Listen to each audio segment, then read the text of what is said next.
everybody, it's Allie. Today is Sunday, July 11th, and welcome to my YNR chat vlog. Huge news of the week, I think. Phyllis leaves Nick. Finally, Phyllis has enough. And like she said, you know, she knows that Nick loves her. She knows that he's sincere, but in the end, nothing ever changes, and she's tired of playing second fiddle. She knows that she will always play second fiddle, or at least be caught in this trap between Nick and his first love, Sharon. Now, I love Nick. I love Nick and Phyllis, but I'm so proud of Phyllis this week for leaving him after years of wondering when, not if, but when Nick will end up back with Sharon or sleeping with Sharon, or is he thinking of Sharon?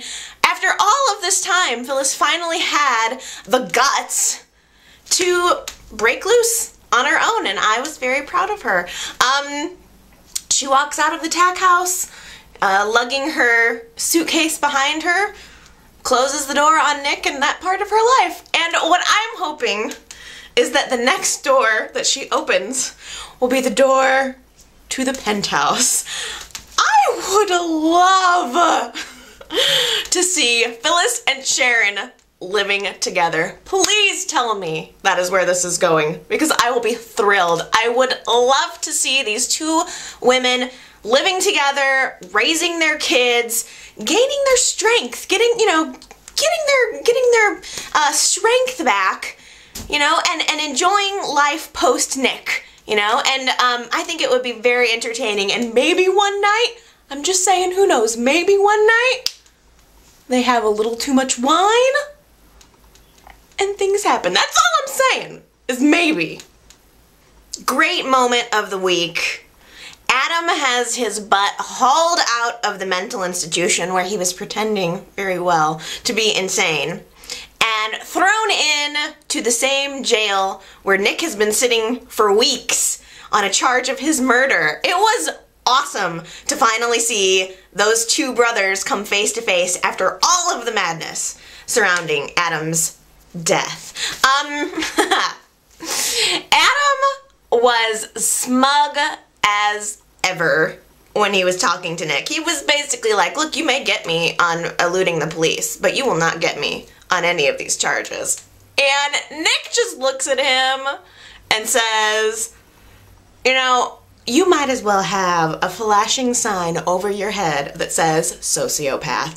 Never a truer statement, Nick. That was so beautiful and so true. He just screams sociopath. And the only one who doesn't seem to see it is Sharon. I'm torn.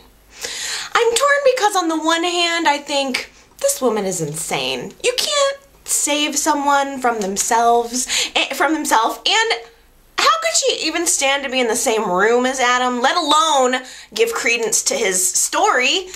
So there's that, and then on the other hand, I admire her for trying to make a connection with somebody who she once cared about, and for confronting a situation that has haunted her. So I'm kind of torn, you know?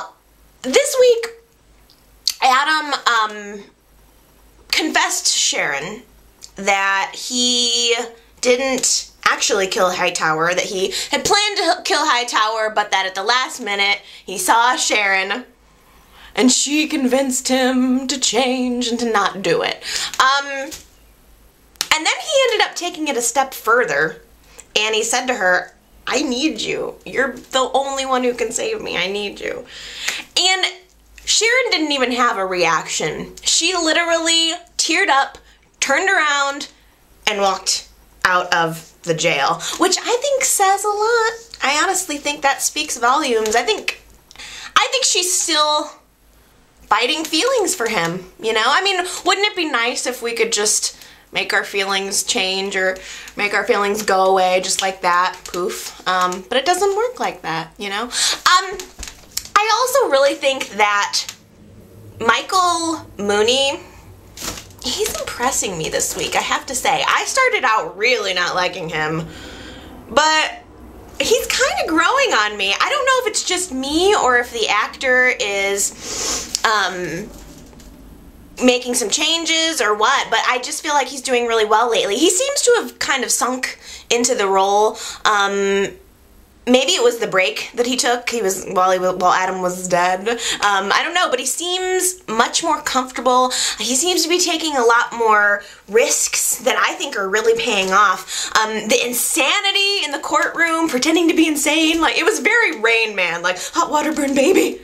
And in the mental institution and torturing Patty, there's just a lot of little nuances to his performance that I'm appreciating lately. There was one scene in particular this week where he was with the inadequate attorney, and he's kind of trying to gauge the guy. Adam is sitting at the table, across from the table from this attorney guy, and he's just looking at him and kind of tapping his fingers on the table in kind of a Grinch sort of way, and just looking at him while he's tapping his fingers. And it was just that moment for some reason stuck with me. I think it's kind of telling. I think the actor is growing and he seems to be more comfortable, and it's really bringing a lot more to the role. It's entertaining me. I mean, to catch something that small and be engaged by it is such a big thing when there's so much going on storyline-wise. So let's keep an eye on him this week and beyond, and let's see if we can pick up on any of these other little